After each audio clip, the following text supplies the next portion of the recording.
This is Howard from Home Helpers in Monmouth County, and today we're going to be talking to you about building the foundation of care for our aging loved ones.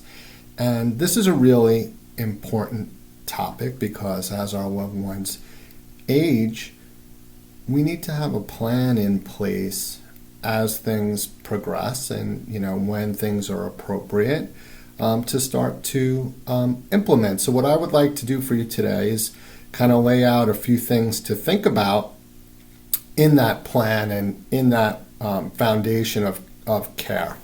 And the first and foremost thing that we would want to do is really assess where our loved one is today. And how do we do that? And I think the most important thing that we can do is have that honest conversation with our loved one and get a sense from them and get their input and work with them to start to build this foundation. I think the second thing that's really important to do is to have a conversation with them and the primary care physician to understand what the conditions are and what the real needs are. And it's important that you have a partner to work with that can actually guide you and provide you guidance so that you can execute the required things to support your loved one as they age. And this could be someone like an aging care coordinator in your community. It could be a geriatric advisor, or it could be an agency like mine where you have a facilitator like me that's going to be able to help you and guide you through this journey, someone that's an expert and that's trustworthy and has experience. The first and foremost thing after assessing the needs is safety in the home. Getting a safety assessment or doing that safety assessment yourself if you feel comfortable doing it is really important. The primary thing that we want to look for are fall risks. So, things like carpet or furniture that's poorly placed, rugs, things like that could potentially cause a falling hazard in the home as our aging loved one loses dexterity, loses mobility, arthritis, things like that. It gets harder for them to move around. Falls are the type of thing that can lead to a hospitalization, can lead to broken bones. So safety is always one of the things that we want to take a look at in our continuity of care plan. Technology.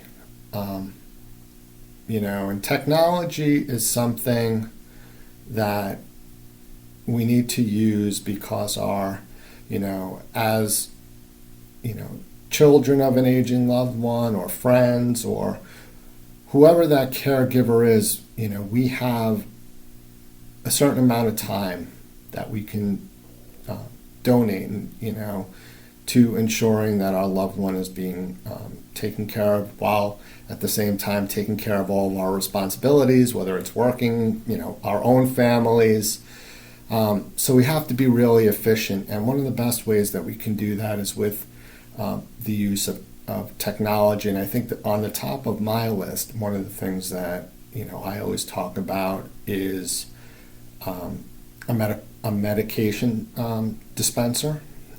Pill boxes, are a non-technology tool, but function the same way. Because medication adherence, is right up there with falling in terms of readmission risk. We want to make sure that their medications are laid out. So it's technology that can provide them with 30 days, whether you're loading that yourself, they're using pill packs, or you're having a nurse come in and set that up for them. that is something that I think is really important to consider. Monitoring is another thing that's can give you coverage and peace of mind. So, an emergency response system, where there's a button that they can push to get emergency help dispatched as needed, wherein, when they push that button, they're going to get a professional response. Someone's going to be talking to them. It's okay if they push the button. They're going to have a friendly voice to talk to, make sure that they're okay. But if they do need help, they're going to get that help dispatched to them. With the technology now that we have, there's also fall detection and GPS, depending on whether or not they're leaving the house or not. There's a lot of options there for help and for coverage. Again, the idea is, how do you provide the most coverage in a cost-effective way? And things like an emergency response system can provide that. Now, those types of things have evolved as well. So we have hubs, and whether it's Alexa or a more specialized hub, wherein you can have direct communication with your loved ones simply without a phone. That's a great tool. These hubs can detect movement, they can detect falls, they can monitor the home environment, whether it's too hot, too cold, the lights aren't on. So that can provide a lot of information and insight without being overly intrusive, and certainly support that that foundation of care that we're talking about today. Wellness calls can also be a very cost-effective way to get additional coverage, to have follow-ups, to have check-in, to have engagement. Using a professional outbound calling service to check in with a loved one based on a specialized script with some very important follow-ups that are predetermined based on the needs, is something to work into a care plan if appropriate. The next kind of tier is meal planning and prep. Is your loved one eating properly? Can they, cook for themselves? Can they shop for themselves? Can they properly dispose of food that's spoiled, or, are they able to manage all those things? And there are so many options here, either in prepackaged food, having someone come in that's affiliated with an agency to do cooking for them directly and making fresh meals and packaging them, or to maybe something that's more expensive like prepackaged meal delivery, or if you can qualify for a service like Meals on Wheels or something of that nature. Meal planning, hydration, making sure that they're eating and drinking is critical. It's of critical importance, obviously.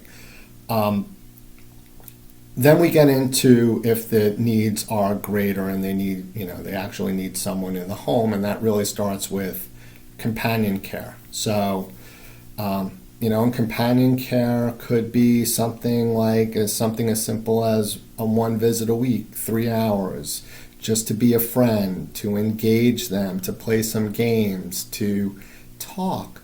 Sometimes it's to listen. Maybe they can play music if there was a love of the piano, or play the radio. Sometimes it's running errands, or going to the park, or helping them, transporting them to the doctor to make sure that they get there safely and then arrive back home safely. Connecting to family and friends using the technology that we talked about earlier, whether that's a like a phone or an iPad, whatever it is, but keeping that engagement is something that companions can do. And, companions can spend as little or as much time as you need in the home.